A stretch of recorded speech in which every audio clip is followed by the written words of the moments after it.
Delhi NCR में इस वक्त H3N2 फ्लू तेजी से फैल रहा है। हालिया सर्वे बताता है कि राजधानी के करीब 70% लोग इसकी चपेट में आ चुके हैं।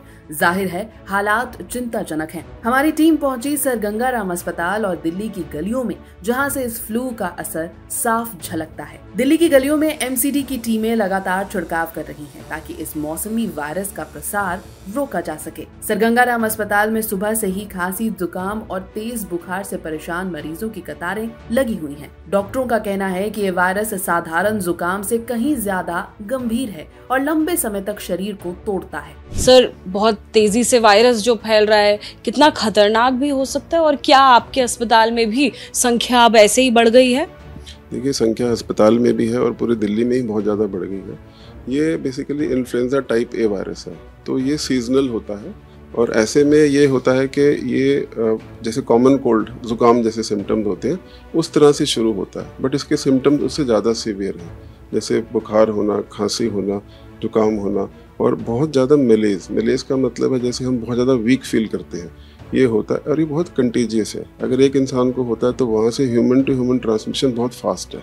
इसीलिए अगर आप देखेंगे कि आजकल सर्वेज ये कह रहे हैं कि almost 70% Delhi NCR is affected. ये इन्फ्लुएंजा ए टाइप वायरस है, सीजनल होता है लेकिन कॉमन कोल्ड से ज्यादा खतरनाक होता है।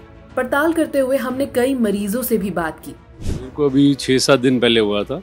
पहले पेरेंट्स को रखा था, उसके बाद मुझे हुआ। मेरे को उनके मुकाबले थोड़ा कम बुखार था, कम खांसी वगैरह थी, तो आई ऑलमोस्ट रिकवर्ड। तो बाकी तो रेगुलर मेडिसिन वगैरह ली थी, जैसे पैरासीटामोल वगैरह। पैरासीटामोल काम कर रही है? क्योंकि जानकारी हमें ये बताई गई है कि पैरासीटामोल भी कई पेशेंट्स के लिए असरदार नहीं हो रही है। नहीं, वो फीवर कम हो जाता था उससे। बाकी तो सिरप वगैरह लिया था गले के लिए और विक्स वगैरह यूज़ करी, तो और काफ़ी पानी वगैरह ले रहे थे, गुनगुना पानी और ये सब, तो उससे काफ़ी फ़र्क पड़ा।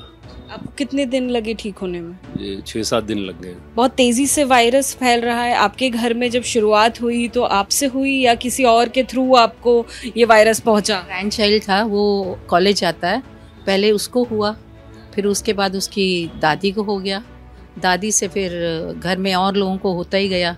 वो चेन बन गई पूरी, एक के बाद दूसरा। जो स्नीज करते थे या कफ आती थी उसके साथ साथ आगे स्प्रेड होता गया।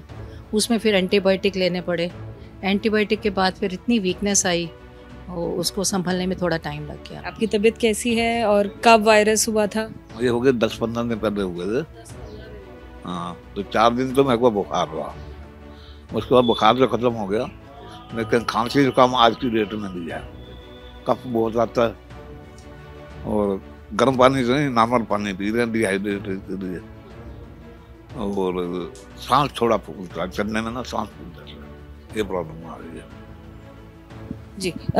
एक जो हमारे साथ क्लिनिक को हैंडल भी कर रही हैं, कोऑर्डिनेट भी कर रही हैं, उनसे भी बात करते हैं। क्या नाम है? शिवानी मैम। शिवानी, कितने पेशेंट्स आ रहे हैं आप लोगों के पास? जगह हमें काफ़ी सारे लोग आते हुए लगातार दिखाई दे रहे हैं। क्या ज़्यादातर जो लोग हैं वो इन्फ्लुएंजा की शिकायत के ही आ रहे हैं? मैम, हमारे पास जो ज़्यादातर पेशेंट आते हैं वो हेडेक और ब्रेथलेसनेस के आते हैं, क्योंकि उनको, और हम लोग पेशेंट को बोलते हैं कि ज़्यादा से ज़्यादा मास्क वेयर करके आएँ।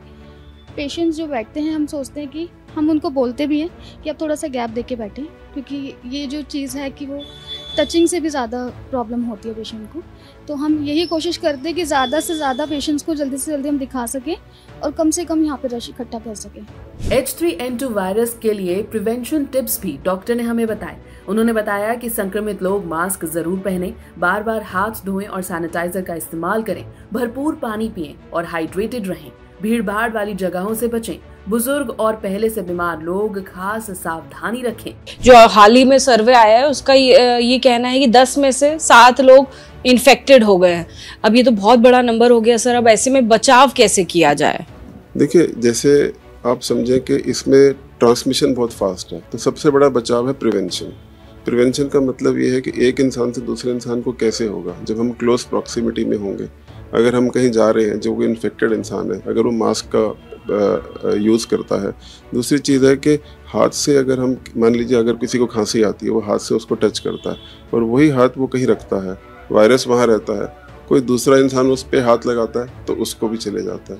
तो ऐसे में बैरियर जो होता है, बैरियर इंपॉर्टेंट है। बैरियर का मतलब ये है कि जैसे आप सैनिटाइजर आप करिए, आप रेगुलर हैंड वॉश करिए, आप मास्क रखिए, क्लोज स्पेसेस में मत जाइए, स्पेसेस जब भी क्लोज हो वहां ना जाइए। तो साफ है कि H3N2 वायरस राजधानी में तेजी से फैल रहा है। अस्पतालों में भीड़ बढ़ रही है और रिस्क ग्रुप के लोगों को ये ज्यादा प्रभावित कर रहा है।